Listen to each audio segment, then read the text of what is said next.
is because my credit on Apollo is going to end next June 2nd or something like that, and May 28th, and I have a lot of credits that is lying around there without any use. What I'm going to do is purchase a new domain for a new domain email ID. So how I'm going to do it is go to Apollo here and go to admin settings and go to all settings, and it will come up here. This is all settings page, and inside all settings there is mailbox, and inside mailbox there is purchase domains here. And what I'm going to do is press continue and enter my domain keyword, and I'm going to buy this ITC app domain here.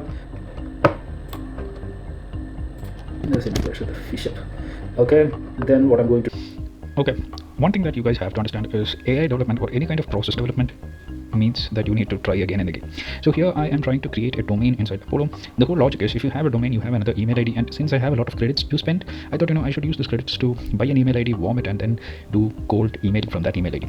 But the problem is Apollo only gives that domain purchase and email ID purchase for 100 USD per month plan. I'm currently at 50 USD per month plan. So even though there is an option which is kind of a UI issue, I couldn't avail it. Later on I would be like talking to Apollo guys and then replenishing my credits back to my account. But one thing that was working is this one. is using a combination of Cloud Code and Apollo's AI feature to create workflow. So beforehand, if we need to create this workflow, it would take considerable amount of time. But right now, even with this Apollo AI feature, which is not really good, but if you have the system which you can DM and I can give you can kind of make this kind of cool email template. And if you have like questions like AI research field, you can just ask the Cloud Code system. And here I asked whether we need the AI research field, and it has told me it's actually a waste of resources. Because we build with AI research field before you have signal, it's a waste of investment budget. So why we have that applies because we already have used AI research field in the sequence field of Apollo AI. So we're going to do skip for now. Now accountable entry separate workflow is built in. So what we're going to do is just copy from here and then somehow get this one unstuck. And just build the companion workflow, comma. Skip this for now, comma, there is a text box where you can input any kind of instruction. Okay. I'm trying to get that whisper flow. I think for the next month we will buy the whisper flow for better voice to text modulation. Right now we are using AI of Cloud Code itself. Skip this for now. Apollo's built an account over sequence handles what this automatically. So skip this for now, and it will create all of this now for me in a second. After the whole process it is done, and this is the workflow that has been created. And as you can say, there is a day 1 manual, day 8, day 15, and that is all done. I have a question here because we already have a scheduling here. So let's ask that. So if we have add to sequence and manual email sequence steps here in workflow, why is there a sequence option inside the scheduling window or scheduling sequence? So what I'm trying to tell you guys is this is a sequencing thing, right? But if you go to sequence here in Apollo, and here you can see scheduling here. So why do you need two of them? So good question. This scheduling in the workflow controls when the contacts are enrolled into the sequence. For example, scanning for new matches every day, and the scheduling inside the sequence control when each step of email. This is actually to send those enrollments at 10 a.m. So workflow scheduling is about who gets added who gets added when, and while sequence scheduling is about the time of outreach steps themselves. Both are needed for workflow feeding. Okay, so this is for sending out emails, and the other one is adding new prospects into the list, right? So what we're going to do is copy.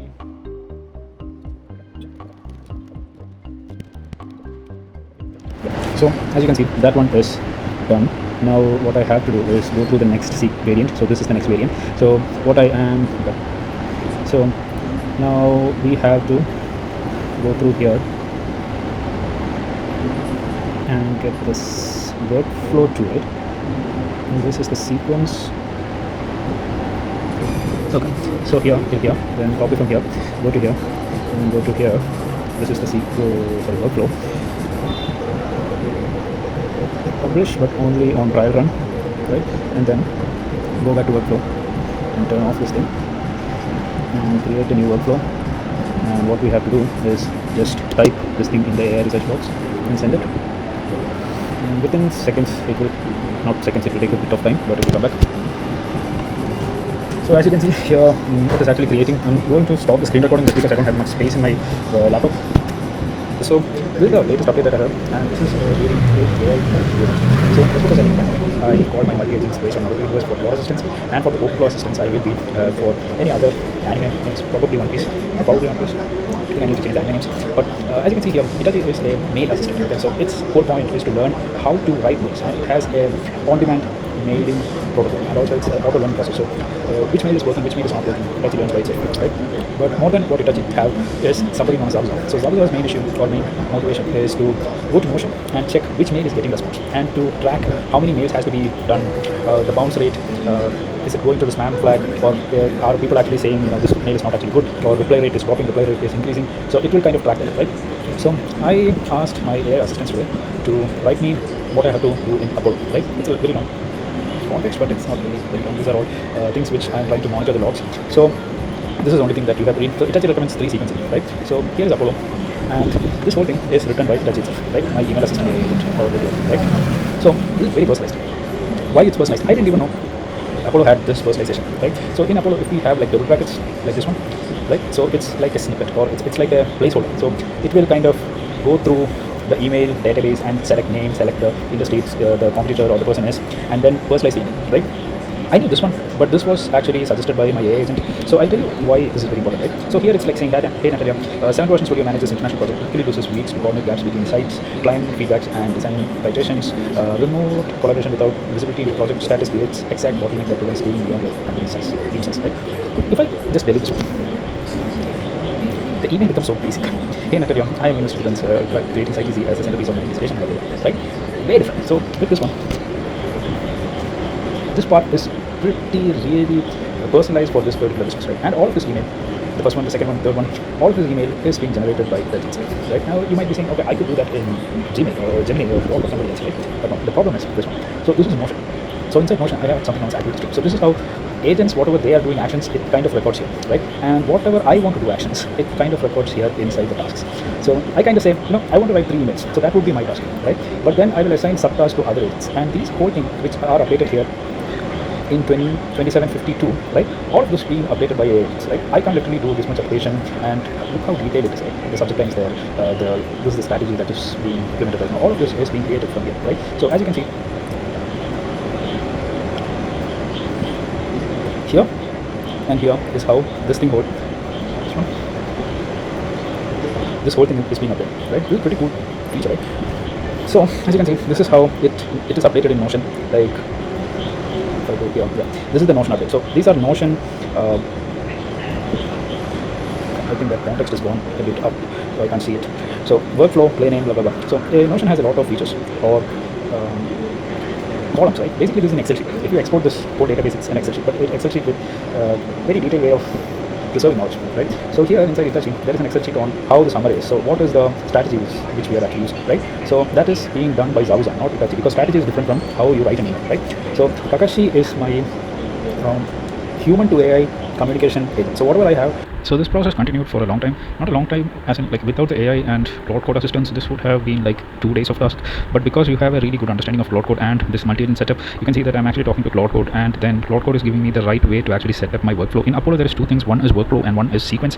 What I understood is workflow is actually how you import your contacts from the Apollo database, the database of your leads, like which startups do you want to contact, which industries do you want to contact, which companies and people do you want to contact, to your lead list. And sequence is the process of sending emails to these collected lead list. And since you have AI assistants right now, you can kind of do it better. I used Apollo back in 2021, and it was a horrendous task to set it up, because you need to understand all of the things, and you need to understand the combinations, and you need to understand the whole pros of one combination over the other.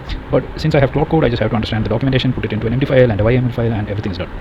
Now, I don't know what you have heard from the other content creators or the AI pushing guy who says everything can be done by Claude Code and AI assistants. Like, you can literally see me actually updating a lot of information inside Apollo. So I think the future of work is not completely humans being replaced by AI.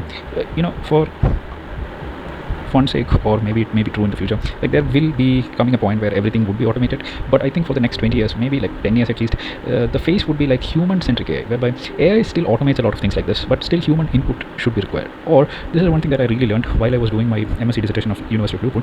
that I was trying to create a job application AI bot, whereby an AI bot kind of goes through Google search, goes through LinkedIn, goes through like Indeed jobs, and then creates this list and try to apply to everything, right? At the time, there was a tool in GitHub known as Playwright, which was like, at the time, before Common Browser or anything was released, I was like really understanding how to make this thing work. But the bottleneck that I had occurred is like Playwright cannot actually understand, or Playwright cannot actually go through a browser and do all of the tasks like capturing and everything. It's kind of buggy, right? Then I was reading through a lot of documentaries, and most of the documentaries said the same thing, that is, instead of AI agents going through websites through this Playwright and other MCPs, you should create a browser which you can control everything. And that's when Comet was formed by Perplexity. It was a brilliant move, right? So right now the workforce is set up in such a way that everybody can't actually fully embrace AI, because there are things which AI cannot actually come and incorporate, right? If you have a machinery which costs around 30 crores or something, and I come to your company and say, I have an AI tool which can automate a lot of things in your machinery, and the first question is, can my machinery actually handle this, right? So this is the point where we need to train us and other people to use AI to leverage it and reduce the time you spend on a task. But on the other side, the thing is, since we are trying to reduce the time you spend on a specific task, everybody is being overworked, because everybody says, okay, since there is AI, since there is ChatGPT, in order to send a mail, you don't need 15 minutes or 30 minutes to actually think about it. Just go to ChatGPT. Now you need to send 10 or 30 mails in the same time that you previously sent 2 mails. You understand that? I think that would be a really good point.